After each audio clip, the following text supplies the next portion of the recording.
Ja, schönen guten Morgen zusammen. Good morning, everybody. It's a little late, but after last night's endeavors, I feel like most of you probably still think that it's very early today. So I would also like to welcome you, and my presentation is going to be about exactly this topic. As you can see here, I'm going to introduce myself and this company, or my company, first. This is a subcompany of the Doppelmayr Holding AG. This is why we picked this picture here, because it's very fitting. You can really see this is exactly what we do. And we are in the transport business, and we are also the market leader in this industry. We were founded in 1981, and for the past 34 years, we provide customers with exactly these devices. We have 850 projects and 1,850 devices. We also do the whole thing. We provide complete solutions. So this is exactly what we do. Little information about myself. My name is Markus Mühlebach. I've been working for this company for 16 years. I was 7 years in the SPS environment, and I was programming and also implemented everything. You can see me right here in this picture as well. That's me, and you can really see what I'm doing here. I was in software development for 5 years, and I was programming that. I was also just doing the maintenance, and then for the past 4 years I've been working in IT, and I've been using CheckMK since 2013.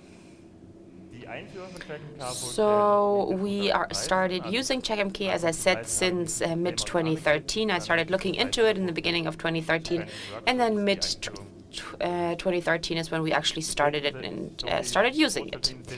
So, of course, we use that mainly in IT. We do too, internet IT, but also with our customers.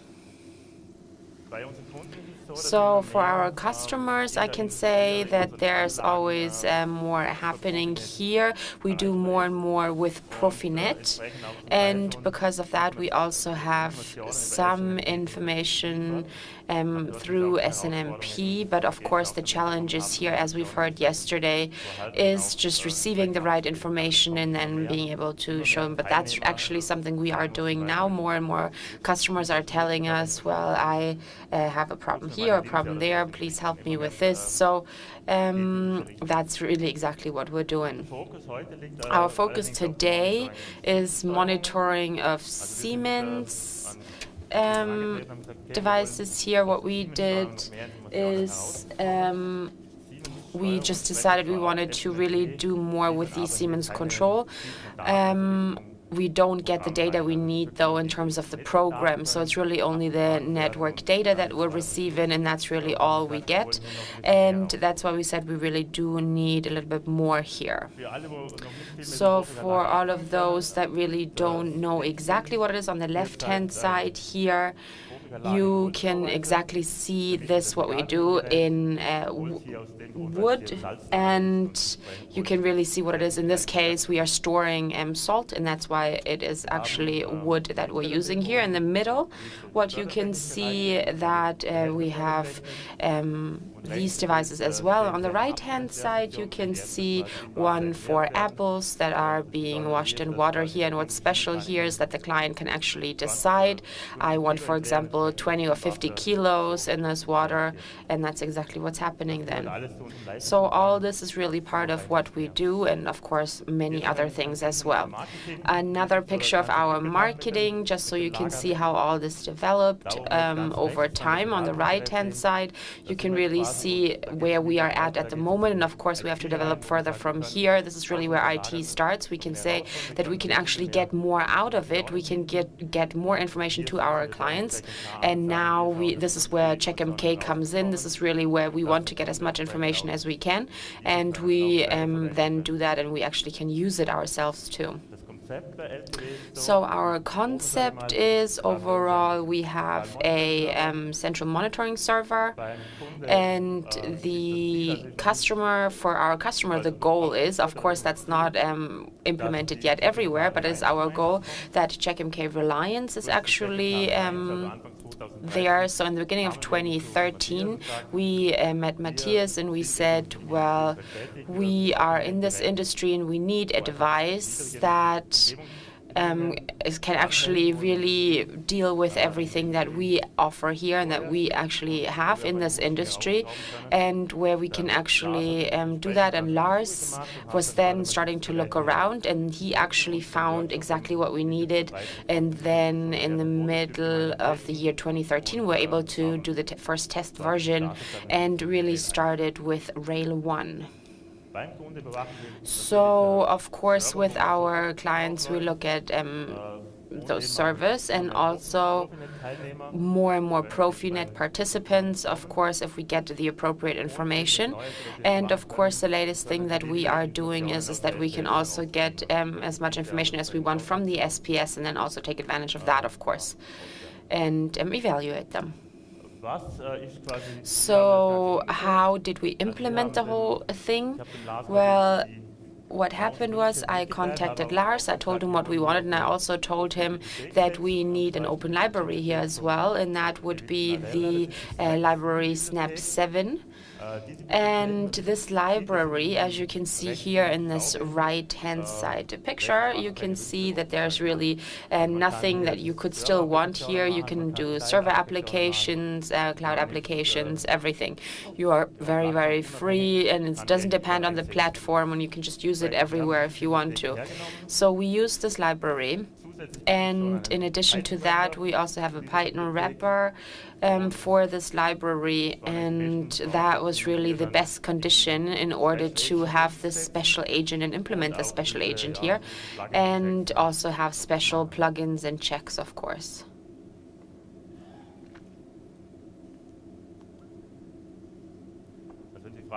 If you have any questions, of course, you can always just raise your hand and ask. Okay, now we're already talking about the practical aspect here. I'm going to show you what this configuration is like, how it's happening.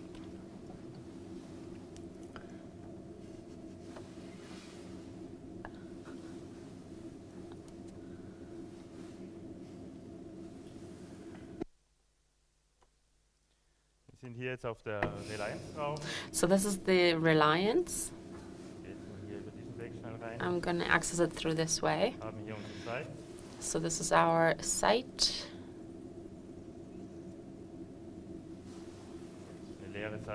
So it's an empty site right now. And so the first step is going to be that we need a host. This is from something you know from other agents as well. So we're going to call it PLC.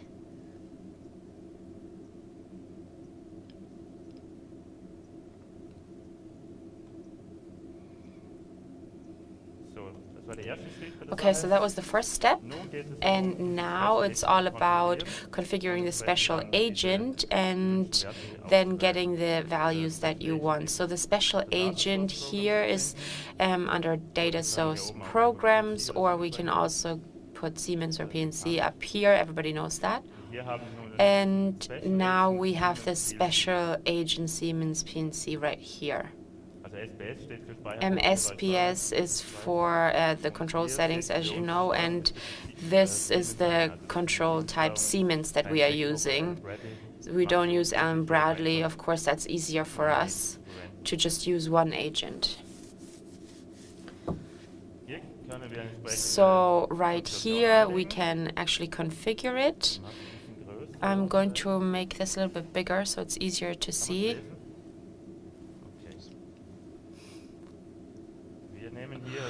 Okay, so this is the area where we have all the individual Siemens controls, and we actually want them. So we can actually give it a name here. So we are going to name it Crane 1, for example. And then we need this IP address. And then what we need is the Siemens settings that you have to set here.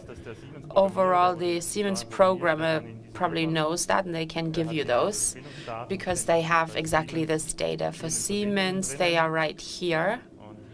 And you can see rec, for example, so that's the data that you need in order to actually connect here. So that's 0, load is 2. And the TCP port number is usually 102. That's a standard port for Siemens. Then you can also do this if you want. That standard would be 60 seconds. So now we have different possibilities here. We have different options. So we now have it for this one crane, and then maybe you want 20 identical ones. So whatever it is, it might be identical. And maybe you want to receive the same information here. So this is really where you can add them. And then right here, define elements that you want to get information from. And since I only have one, I can define it right here. So each individual device here, you can define these values. So what does it look like? Now I have to make it a little bit smaller again.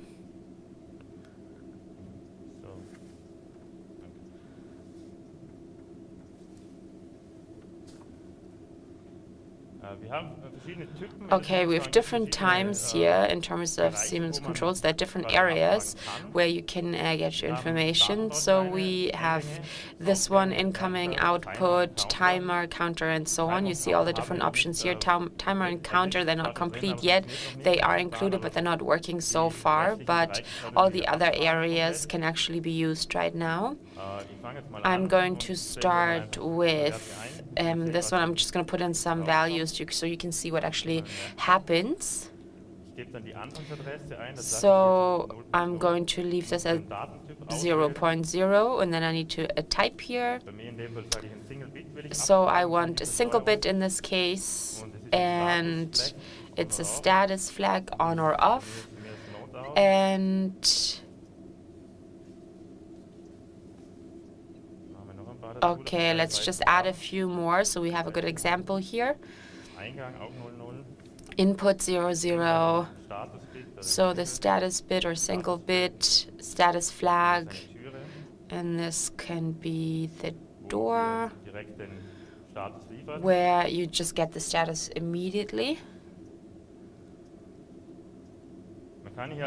Okay, so in this case, you really don't have to put it underneath each other. It can also be configured in a way that you want, but the agent then optimizes it.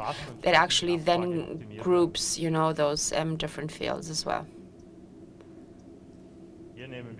Okay, so in this case, we are going to use the double one, and with that, we can use a growing counter, and the types right here then have an effect on the value that's actually coming out. So the increasing counter, for example, that is a value that cannot change during the process. That's just like the kilometers in your car. If it's going down, then somebody actually did something to it, and that really shouldn't be the case.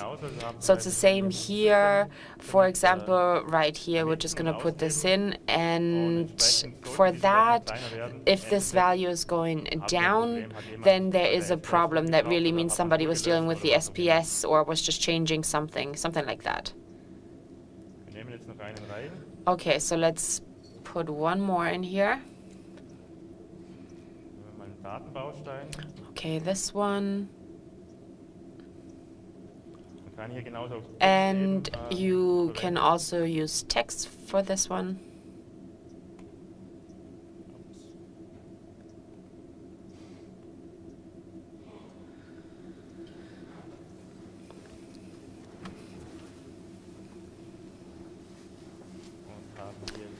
And then we have a text for this one.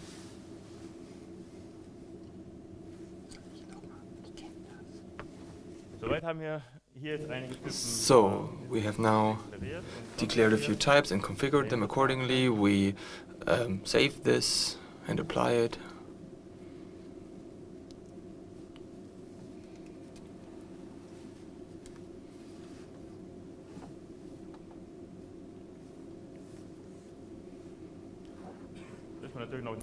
Of course, we need to create an inventory.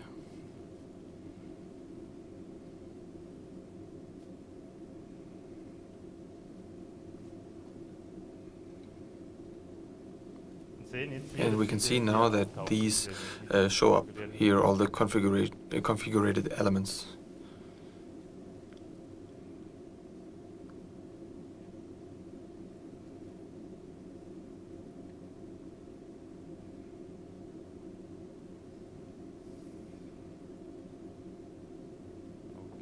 All right.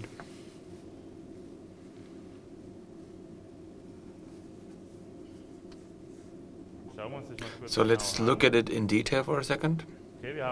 So you have the agent here, requesting the agent the data from the SPS via the Snap7 library, and within the data ranges, it's getting the data from the Siemens controls, and it's showing them. So we have a status that is not defined, which is the CPU state.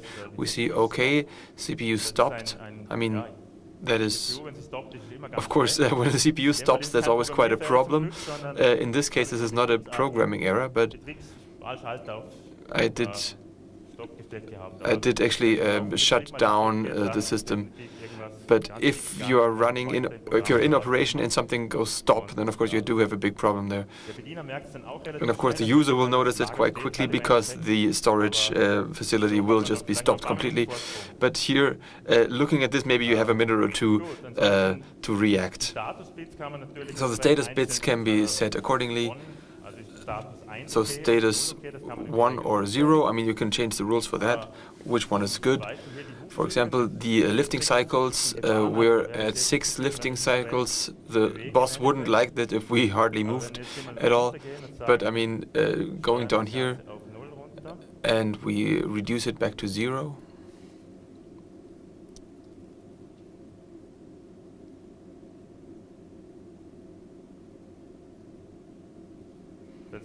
Then we see, okay, status has changed from 6 to 0. I mean, the lifting cycles cannot go down, same as working hours, so there would have to be an alarm being issued, because, well, these values are simply not allowed to go down. So this is a value that we have received, that we can get to green only if we really fix this, if we really care of it. So the programmer would have to go into the controls and change the value accordingly.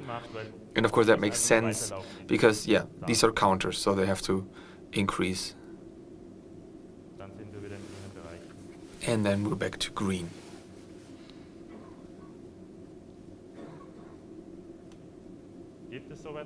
Any questions so far?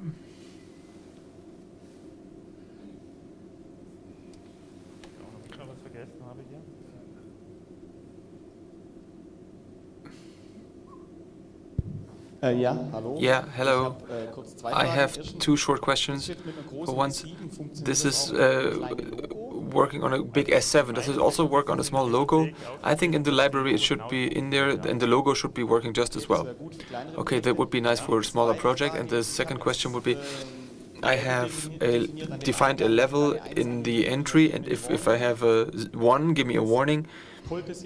And I mean, it polls in certain cycles. So I have a polling, then a 0, then I have a 1 in between, and then with the next poll I have a 0. Will the system know that? So like a flip-flop? No, it won't. All right.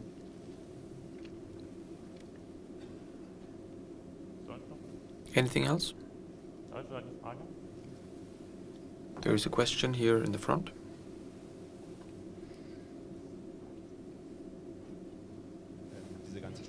All these controls and the monitoring, I mean, does this only work through the Rail 1, right? If we have more remote machines, Can I do that as well, or do I need the appliance? Well, it should be included in all versions as far as I know. I mean, Lars is nodding, so yeah, it should be in all versions, really. And the wiring, how do I get the data? I mean, there needs to be some kind of data connection between the controls. Yes, indeed, you need to have access to that IP address, that is all. And I mean, I haven't mentioned that yet, but in the image I showed you before,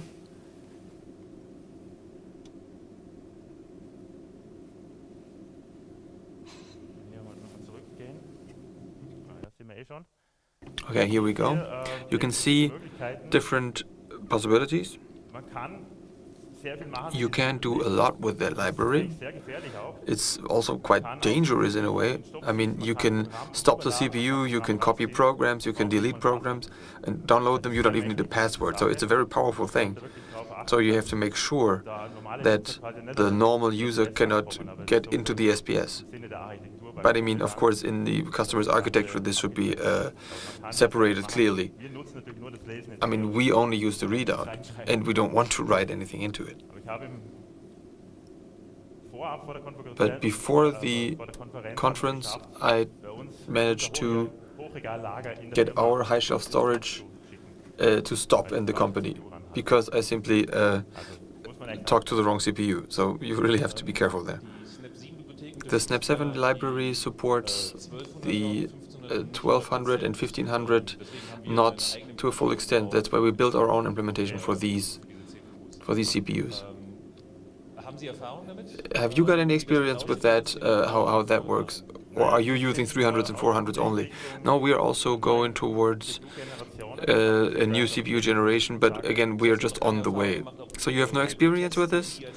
The tests you are doing, or the tests CheckMK offers, I mean, are they enough for the library? Well, I really wouldn't know. Snap 7 is quite active, as you may have known. It's they're working on it, they keep working on it. As far as I know, the 1200 and the 1500 is being supported. Well, I just looked it up, and they're partially supported according to the website, but in the changelog it doesn't say that. So only the 200 and the 2013. What I have here is the 300, yeah. So they are not mentioned, but on the website it says they're partially supported. But when we took a look at it, in the past they weren't supported at all. So you couldn't do any programming with it, for example, because the protocol had changed completely. And the 1500, the protocol is partially encrypted, which is another issue. Yeah, you can also do a separation in the coding, and then there is no access to that at all anymore. Yeah, of course, that needs to be considered. Any other questions? I mean, I don't have a lot more. This is basically what I was about to tell you and show you. Another question? Maybe you can answer that, or maybe the CheckMK can. How generic is this interface? So if I have other industrial faults occurring that are based on Modbus or other proprietary protocols, how easily can that be implemented? Or is this really specifically made for the S7, or is this another library? Or are you trying to have create a generic approach? Well, this was really built for S7, yeah. Okay, when it comes to configuration, we've seen it in the dialogue. I'm not sure how special or general the template is that we've built. I mean, in the other devices, you also have the same data types that you want to extract. So I suppose if you have similar libraries, you can adapt that quite easily and make it your own special agent and build it on top for other products. Or maybe you build a generic agent.